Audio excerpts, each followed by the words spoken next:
Buenos días, mi nombre es Mario Morales, defensor del televidente del Canal 1. Bienvenidos a Uno para Todos, el espacio de todos ustedes, los televidentes de este canal. Desde esta tribuna, ustedes pueden ayudarnos a hacer una mejor televisión, a construir un mejor canal y hablar con quienes hacen posible el Canal 1. Por eso es muy importante que nos escriban y pueden hacerlo a través de la página web www.canal1.com.co o desde el correo defensor@canal1.com.co. Recuerden que todas sus sugerencias son bien recibidas. En numerosos programas y correos ha quedado en evidencia la enorme preocupación por el lenguaje, que no es un asunto menor. Darle prioridad al lenguaje y especialmente al lenguaje incluyente no opaca ni desdibuja otros elementos de la televisión. Al contrario, aporta decididamente en esa lucha por los avances en la inclusión social, con un lenguaje más justo, menos violento, ojalá sin violencia.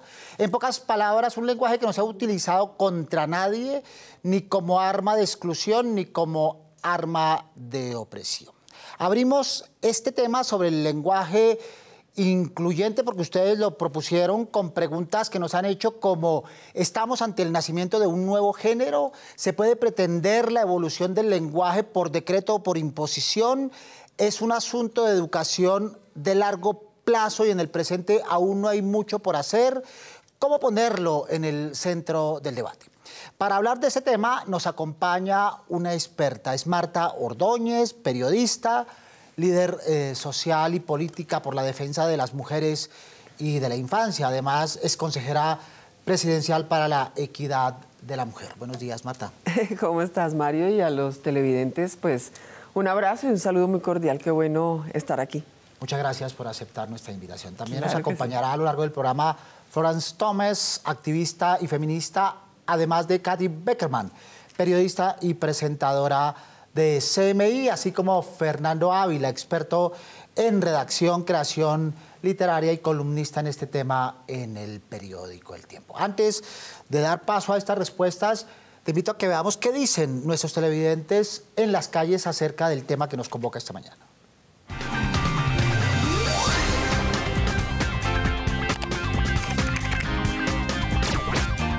¿Usted sabe qué es lenguaje incluyente? ¿Lenguaje incluyente? No sé realmente. ¿Qué cree que sea? Considero que es un lenguaje popular que se maneja en los colegios o en las universidades. No, la verdad no. ¿Qué se imagina? Me imagino que el lenguaje del habla, del español, incluyente como... No. Por supuesto, pues digamos que un lenguaje que evoca a que no sea ni masculino ni femenino, sino que sea como generalizado para ambos géneros. Muy bien.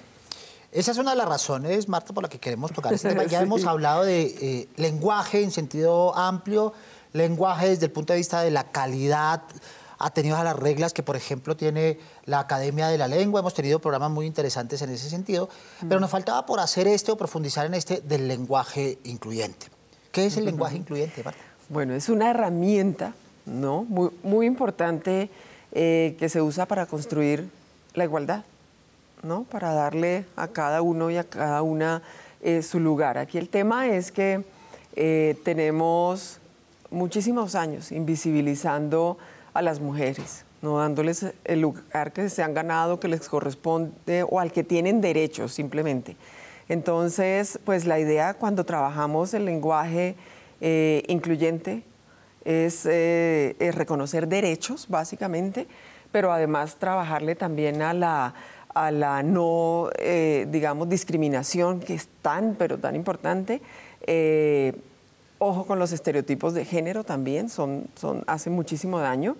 Y el tema de los prejuicios, ¿no? La discriminación a mí me parece que es un tema que iremos abordando durante el programa, pero mire que hasta la misma Constitución del 91 lo incluye cuando habla de la igualdad jurídica de las mujeres a la que tenemos derecho.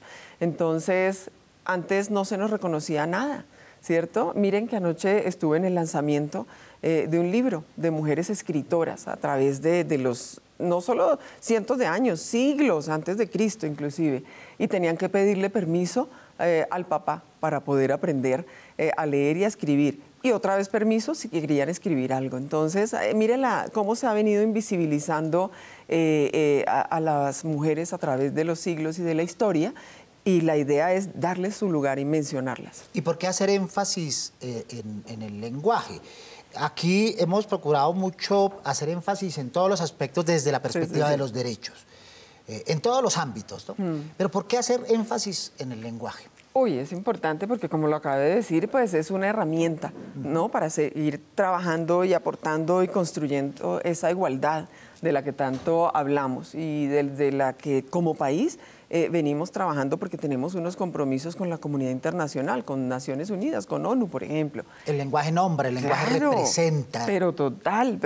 Pero además, voy a decirlo con un ejemplo, porque hay gente que dice, pero ¿por qué tenemos que llegar a un recinto o cuando estamos instalando, por ejemplo, un evento, ¿no? Usted y yo, que somos personas de medios de comunicación desde hace tantos años, ¿y por qué tenemos que decir un saludo especial para todas y para todos? ¿No? Hay gente que no está de acuerdo con eso y hay gente experta en temas de lingüismo y de cosas que dicen que no, que por ahí no es. Pero resulta que a las mujeres les gusta que les den su lugar y lo necesitan además.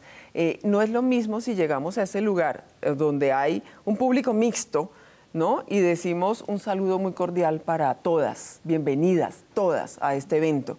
¿Cómo reaccionarían los hombres? O sea, necesitamos marcar, digamos, en ese saludo que hay mujeres y que hay hombres en ese lugar. Si decimos un saludo para todas, ¿los hombres se quedarían muy tranquilos? Muy bien, ahí queda planteado el interrogante, tanto para nosotros como para los mismos televidentes que se están planteando la Ahora, inquietud. cuando se empezó, Mario, qué pena interrumpirlo, cuando se empezó a hablar del lenguaje incluyente y de los temas de género, recuerde también que en algún momento la gente lo empezó a coger como burla, ¿no? Entonces decía el colegio y la colegia, el vaso y la basa, el plato y la plata. Sí, no, así no es. O sea, porque eso ya se vuelve es como una burla. En realidad eso no, así no es como se debe usar ese lenguaje incluyente, es darle lugar a las mujeres. Yo fui concejal de Bogotá, entonces unas personas me decían la concejal y después también se usaba decirnos la concejala o las concejalas de Bogotá, ¿cierto? Pero si se dice Marta Ordóñez, concejal de Bogotá, pues estaba también bien. Ya vamos con los ejemplos de la mano de Fernando Ávila. Por ahora saludemos a Katy Beckerman, que es presentadora, ustedes la ven, y periodista del noticiero CMI. La saludamos y le preguntamos sobre el lenguaje incluyente y el lenguaje excluyente con relación a la comunidad afro en televisión. Hola Mario, un saludo para ti y para todos los televidentes, pues qué rico poder acompañarlos nuevamente en el programa. El lenguaje excluyente está en todas partes. En esta ocasión, ustedes que están hablando sobre el tema afro o el tema de los negros, también siempre está ahí. Yo pienso que lo más importante es quitar de lado de nuestro lenguaje palabras o frases como ay, me negrearon, ay, es que ando trabajando como negro para vivir como usted. Yo pienso que ese tipo de lenguaje hay que empezar a quitarlo, a erradicarlo por completo y empezar a ver las cosas mucho más amenas. Yo pienso que el tema todavía se da, hemos ido mejorando, pero va también en el lenguaje, en los contenidos que se están manejando en televisión, en radio, en prensa, en la vida cotidiana de cada ser humano, empezar a respetar más al otro. Yo pienso que todo empieza por ahí. Más que empezar a incluir el lenguaje es evitar todo ese tipo de prácticas. Bien, evitar prácticas porque este lenguaje toca a las mujeres, pero toca también a comunidades que tradicionalmente han sido invisibilizadas. LGBTI, las comunidades afro, las comunidades étnicas, sí. Absolutamente. Eso que acabo de decir, pues obviamente tiene toda la razón. Y yo le quería mencionar algo que antes de venir al programa había buscado y es garantizar el principio de igualdad y el restablecimiento de derechos cuando han sido vulnerados. Ahora que estamos mencionando esto, recuerde que se discrimina por sexo, por edad, ¿no? A los adultos mayores se les maltrata bastante con el lenguaje. A los menores, sin hacer referencia a edad. Condición social, sí. Inclusive, condición económica, ni se diga, el rol en la familia, por ejemplo, o el rol en la comunidad. Y la ubicación geográfica. Recordemos esa parte también cuando hay una expresión que hiere, que duele, que discrimina, que hace sentir muy mal a unas personas de unas regiones o de otras regiones del país. Entonces, el tema es delicado. También nos acompaña Fernando Ávila, experto en lenguaje. ¿Desde cuándo, Fernando, con los buenos días, el lenguaje y la inclusión empezó a ser un elemento para prestar atención en televisión? Buenos días, Mario. Muchas gracias por la invitación a este programa. El lenguaje de género empezó a ser importante cuando la UNICEF empezó a decir que había que incluir a niños y niñas en todas las convocatorias que hubiera. Resulta que en los colegios, por ejemplo, dicen mañana es el Día del Niño y las niñas preguntan ¿y el Día de la Niña cuándo es? Entonces se vio la necesidad de empezar a decir niños y niñas para que todos se sintieran involucrados en los distintos compromisos de que se tratara. Pero se ha exagerado porque pues en ese contexto, por ejemplo, puede ser importante decirlo, pero de resto pues hay algunos usos tradicionales como señoras y señores, damas y caballeros, pero en muchísimos casos se ha estado exagerando la nota cuando una sola palabra es suficiente para involucrar al universo de hombres y mujeres. Muy bien. ¿Cómo llamarlo adecuadamente, digamos, este fenómeno? Como lo propone Fernando, lenguaje de género, lenguaje incluyente, lenguaje de inclusión, ¿cómo lo deberíamos llamar? Lo que pasa es que hay gente que ve, cuando hablamos de lenguaje de género, como pues algo de carácter reivindicatorio, como lo que veníamos diciendo de la deuda histórica que le hemos repetido todo el tiempo, pues para visibilizar, en ese caso, a las mujeres que no han estado muy visibles, que digamos, durante muchos años, cientos de años o siglos, en fin. Pero la idea es que sea incluyente para visibilizar tanto a hombres como a mujeres, ¿no? Por eso desde una época, a ver, como desde hace cuántos años empezó a decir niñas, niños y adolescentes, ¿no? Para incluirlos, pues tanto a los niños como a las niñas, claro. El código del tratamiento exactamente. legal, sí. Entonces, pues la idea es promoverlo. Y usted al principio, yo anoté algo por acá que usted decía que si era un asunto de educación, claro que sí, claro que sí. Es un asunto de educación, dicen algunos que nos vamos a demorar muchísimos años, pero dicen otros y otras mujeres que llevan muchísimos años de organizaciones, de sociedad civil, trabajando por los derechos de las mujeres, dicen que sí hemos dado pasos grandes, que sí hemos avanzado, que ya se habla de estos temas. Era que antes, Mario, ni siquiera se hablaba, no se reconocía, no se identificaba la realidad de invisibilizar a las niñas, adolescentes y mujeres, pero resulta que ahora sí estamos dando esos pasos, y no es solamente Colombia, ¿no? Este es un tema generalizado en el planeta por el que se viene trabajando. ¿Cómo será que hay esos convenios, tratados internacionales? Belén do Pará, por ejemplo, está... la CEDAW, que también habla del tema, donde se habla de esa violencia, digamos, del lenguaje verbal, de todas, ¿no? Cómo las prevenimos y cómo las atendemos, pero ahí está implícito también ese tipo de violencia verbal. Entonces, pues la idea es irlo corrigiendo, irlo aprendiendo. ¿Cómo? Con las nuevas generaciones. ¿Cómo? El ejemplo empieza en la casa. ¿Cierto? Eso es muy importante. Es un camino largo, sin duda, ya lo sabemos, pero hay que comenzar. Cree usted que nos demoramos? Pero es que hay que comenzar. Yo creo que es asunto generacional, como tú lo mencionas. Sí. Es un asunto generacional. Nosotros fuimos educados, lamentablemente, y sin responsabilizar a nadie, en otra lógica, y bueno, comienza el cambio. Pero hay que comenzar ahora, ¿verdad? Así como estamos tratando de luchar contra machismos que están tan enraizados en nuestro país, cultura patriarcal, ¿verdad? Digamos, esta cultura elitista, estamos tratando de instalar estas lógicas en nuestros televidentes, pues es un camino largo, sabemos, pero hay que comenzar algún día a sabiendas de que nos vamos a demorar. Hay una ley muy importante para las niñas y mujeres de este país, que es la ley 1257-2008, que en diciembre llega a su 10º año ya de haber sido sancionada, y resulta que esa ley incluye la cátedra, ¿sí?, de derechos humanos en los colegios, Sí, desde no muy sé. pequeñitos. Antes no hablábamos de derechos humanos de las mujeres, los derechos humanos o los derechos del hombre, ¿cierto? Y resulta que mire cómo se viene trabajando precisamente para visibilizar y para decir que las mujeres pues también somos sujetos de derechos. Eso es bien importante. Comenzando por las cartillas, ¿no? Porque cada cartilla de la infancia tenía un nombre masculino. Las cartillas eran Coquito, las cartillas son Nacho. Sí, sí, no, sí, entonces no comenzando pensaba en eso. por las cartillas, ¿no? Ay, ayer en el lanzamiento del libro llevaron una escritora, pues dicen que es la escritora más joven que ha publicado sus libros y todo, más joven que tiene Colombia, va a tener como 18 añitos. Y es de Tabio, ¿no? Y entonces ella en su intervención en la presentación del libro, las mujeres que escriben, llegaba y decía que por qué en los colegios o en las universidades no pedían que leyéramos más libros de escritoras, de mujeres, ¿cierto? Y si lo analizamos tiene toda la razón. Y por otro lado, los cuentos infantiles. Los protagonistas de los cuentos infantiles todos son masculinos, los buenos y los malos, ¿verdad? Muy bien, Fernando, la misma pregunta que hacíamos un rato para Marta. ¿Se debe mencionar el género masculino y el género femenino para evitar este lenguaje no inclusivo? No, realmente no es necesario.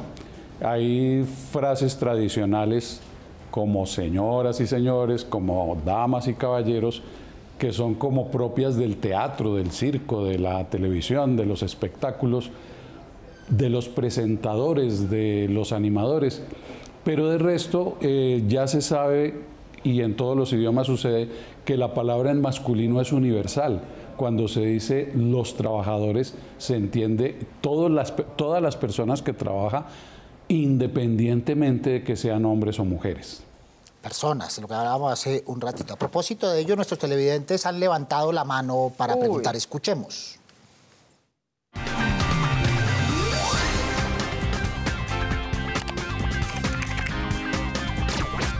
Buenos días, una pregunta para la panelista. Se habla de un lenguaje incluyente en la mayoría de casos refiriéndose o incluyendo al género femenino, pero ¿en dónde quedan los otros grupos sociales, etnias, comunidad LGBTI? ¿Qué pasa con el lenguaje incluyente en ellos?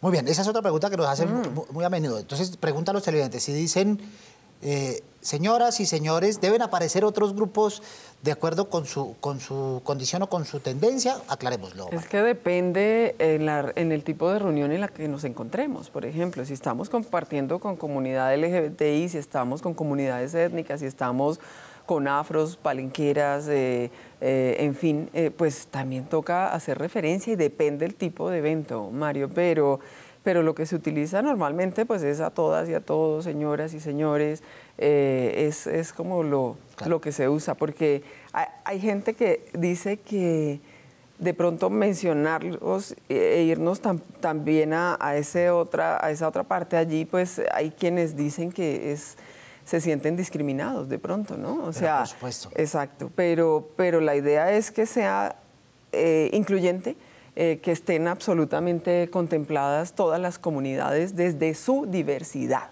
absolutamente todas, y hay que respetar esa diversidad y esos derechos y esa cultura y esas costumbres. Esa es la idea realmente, que esté ahí. Lo primero que debe estar es el respeto. Por supuesto. Además, también depende de las temáticas. Depende del ¿no? tema, Si depende de la reunión. Porque depende... a veces el tema, por el contrario, Sí. puede señalar. Y hay personas que si no se les menciona de esas comunidades, pues se sienten excluidas e invisibilizadas otra vez. Entonces, es un tema de manejo y la idea es que sea incluyente de verdad. Recuerden que nos pueden escribir a nuestro correo defensor@canal1.com. con todas las preguntas, sugerencias e inquietudes sobre nuestra programación. Vamos con nuestra tribuna hoy acá, con todos los correos que ustedes nos hicieron llegar esta semana, con Ana María Gómez. Ana María, buenos días. Buenos días, Mari, y buenos días a todos los televidentes. Estos son algunos mensajes que han llegado aquí al correo del Defensor. Vamos a empezar con el primero. En Guerreros las cosas se siguen viendo igual y aún peor en esta nueva temporada. Qué tristeza, pero todos se contagiaron con la peleadera, las groserías y la falta de respeto. No se les olvide que ese programa lo ven muchísimos niños y creo que no es el mejor ejemplo. Agradecemos a Gema Valencia. De este tema hemos recibido numerosos correos y numerosas quejas. Los televidentes unánimemente piensan que el ejemplo de tanta disparidad, de tanta agresividad y de tanta violencia verbal en Guerreros no les está haciendo bien. Aquí potenciamos esa voz, Ana María. Así es, Mario. Vamos con el segundo correo. Si el sultán lo pasan en las noches, ¿por qué lo tienen que pasar los fines de semana y entre semana? Hay más programas. No hay nada más educativo para ver como programas de documentales, de Discovery Channel o National Geographic. Por favor, ténganos en cuenta. Este mensaje lo escribe Cristian Saavedra. Y los tenemos en cuenta, por supuesto. Aquí también hacemos énfasis en otro tipo de programación que vaya más allá de las repeticiones. Y por último, la nueva imagen del noticiero de los sábados a las 12 ha incluido una serie de temáticas que no son del todo agradables, pues hasta ahora estamos almorzando y tiene uno que ver unos dramas terribles que le dañan el momento y le obligan a cambiar el canal. Es mejor dejarlos para el final del noticiero o hacer un programa aparte, pero no dedicarse a mostrar miseria y tristeza. Esto lo escribe Diego Ferrer. Por supuesto, Ana María, eso es amarillismo, es sensacionalismo, es utilización de las pasiones y no importa el horario, ese tipo de narrativas no deberían aparecer como narrativas informativas en medio o al comenzar un noticiero de televisión. Muchas gracias por sus correos a los amables televidentes y seguiremos registrándolos. Marta, volvamos sobre nuestro tema. Tú trajiste muy buenos ejemplos, ¿verdad? Sí. Para volver mucho más práctica para los televidentes la temática.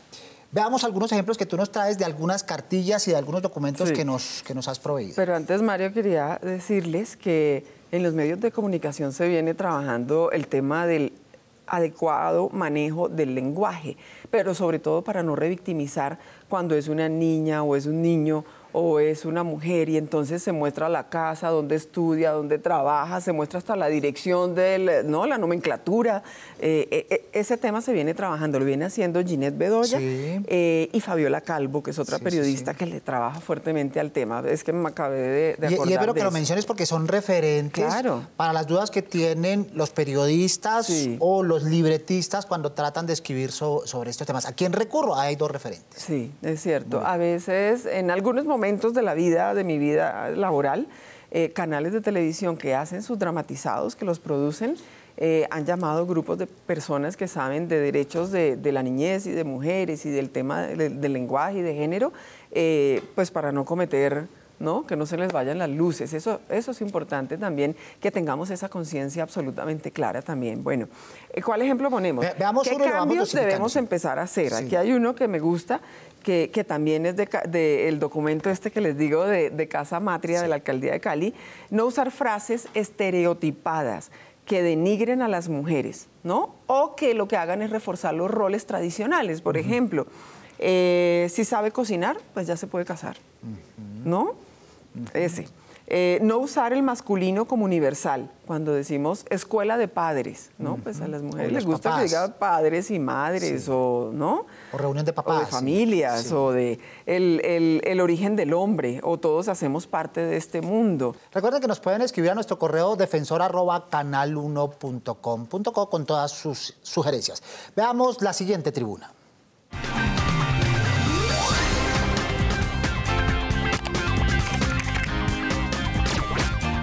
El lenguaje incluyente me parece oportuno, dado de que la tecnología no solamente está para personas que tienen acceso a toda la tecnología, sino aquellos que hasta ahora están conociendo recursos tecnológicos que para algunos son nuevos, para otros ya es del común.